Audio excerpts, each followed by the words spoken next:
శ్రీ గురు చరిత్ర 17వ అధ్యాయం. శ్రీ గణేశాయ నమః. శ్రీ సరస్వత్యై నమః. శ్రీ గురుభ్యో నమః. కథారంభము. సిద్ధముని ఇంకా ఇలా చెప్పారు. నాయనా, మబ్బు వేసే ముందు చల్లని గాలి వీచినట్లు గురుకథ వినడంలో నీకు అది వినిపించడం వలన నాకు ప్రీతి కలుగుతున్నది. శ్రీగురి భక్తుల పాలిట కామధేనువు కల్పవృక్షము అయిన ఈ శ్రీగురు చరిత్ర చెబుతాను విను. శ్రీగురుడు కృష్ణా తీరంలో బిల్లవటి వద్దనున్న మేడి చెట్టు దగ్గర శాస్త్రోక్తముగా చాతుర్యాస్యం చేశారు. అది వినగానే నామధారకుడు నమస్కరించి, స్వామి, భగవంతుడైన శ్రీగురుడు తపస్సు అనుష్ఠానము ఎందుకు చేశారు? అందరికీ అన్ని సమర్పించగల ఆయన భిక్ష చేసుకోవడం ఎందుకు అని అడిగాడు. సిద్ధయోగి, నాయనా, భగవంతుడైన శివుడు త్రిమూర్తి స్వరూపుడైన దత్తాత్రేయుడు కూడా భిక్ష చేయలేదా? మహాత్ములు తీర్థయాత్ర చేయడము, తపస్సు చేయడము గాని, భిక్షమెత్తడం గాని భక్తులను ఉద్ధరించడానికి, సాధకులకు సన్మార్గము తెలియజెప్పడానికి మాత్రమే చేస్తారు. అలానే శ్రీగురుడు కూడా భిక్షావృత్తిని స్వీకరించారు. భక్తానుగ్రహార్థమే శ్రీగురుడు కాలగతిలో మరుగుపడిన ఉత్తమ తీర్థాలనెన్నిటినో తిరిగి ప్రకటం చేయడానికి తీర్థయాత్రలు చేశారు. కేవలం లౌకిక సుఖాలను మాత్రమే ఆశించే మూర్ఖులు, స్వార్థపరులు తమను ఆశ్రయించకుండా చూచుకోవడానికి ఆయన కొంతకాలం గుప్తంగా ఉన్నారు.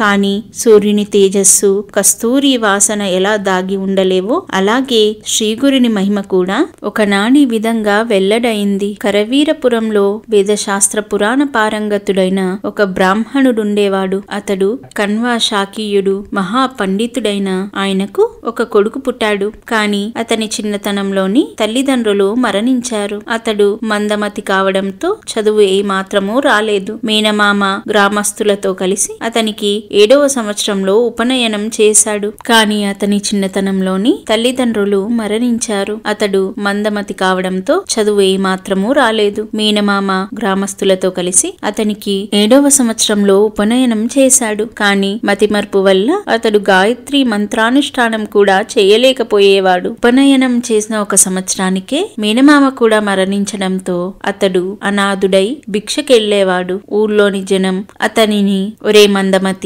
అంతటి మహాపండితుని పేరు చెడగొట్టిన నీవు ఎందులోనైనా దూకి చావరాదా? నీ జన్మం వ్యర్థం. విద్యావంతుడు, వయస్సులో చిన్నవాడైనా అతనెక్కడికి వెళ్లినా సోదరుని వలె విద్య అతని వెంట నుండి అతనికి కీర్తి, గౌరవము లభించేలా చేస్తుంది. అతని శరీరంలో సర్వదేవతలు నివసిస్తారు కనుక అతడు వయోవృద్ధులకు కూడా పూజనీయుడే. విద్య లేనివాడు, వయస్సులో పెద్దవాడైనా అతనినెవరూ ఆదరించరు. విద్య లేని నీవు పశువు కంటే హీనం అని హేళన చేసేవారు. అతడందుకు బాధపడి, అయ్యా, మీరు చెప్పినది నిజమే, కాని నేనేమి చేయగలను? పూర్వజన్మలో నేను విద్యాదానం చెయ్యలేదు కాబోలు నాకీ దుస్థితి ఏర్పడింది. దయతో నాకు విద్య అలవడేందుకు ఉపాయం చెప్పండి అని ప్రాధేయపడేవాడు. అతనికి విద్య చెప్పి చెప్పి విసిగిపోయిన ఆ విప్రులు, నీకిక జన్మలో విద్య రాదు, నీవు భిక్ష చేసుకొని బతకడానికి కూడా పనికిరావు, నీ వలన నీ వంశమే భ్రష్టమైంది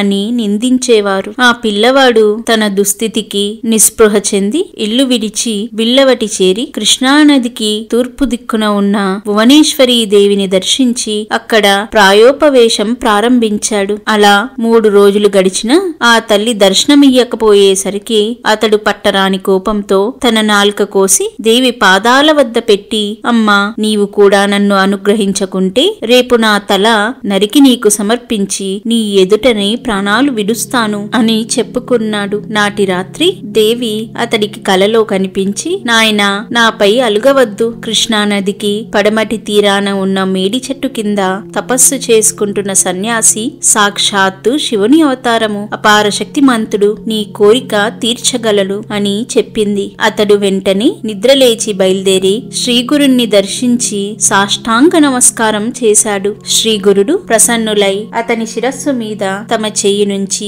ఆశీర్వదించారు. అతనికి వెంటనే నాల్క రావడమే కాక సకల విద్యలు సిద్ధించాయి. కాకి మానస సరోవరం చేరి రాజహంసగా మారినట్లు, పరశువేది స్పర్శతో ఇనుము బంగారమైనట్లు శ్రీగురుని హస్త స్పర్శ వలన ఆ విప్రకుమారుడు మహాజ్ఞాని అయ్యాడు. శ్రీగురుని నివాసం వలన ఆ స్థలం మహామహిమగలదయ్యింది. శ్రీ దత్తాయ గురవే నమః.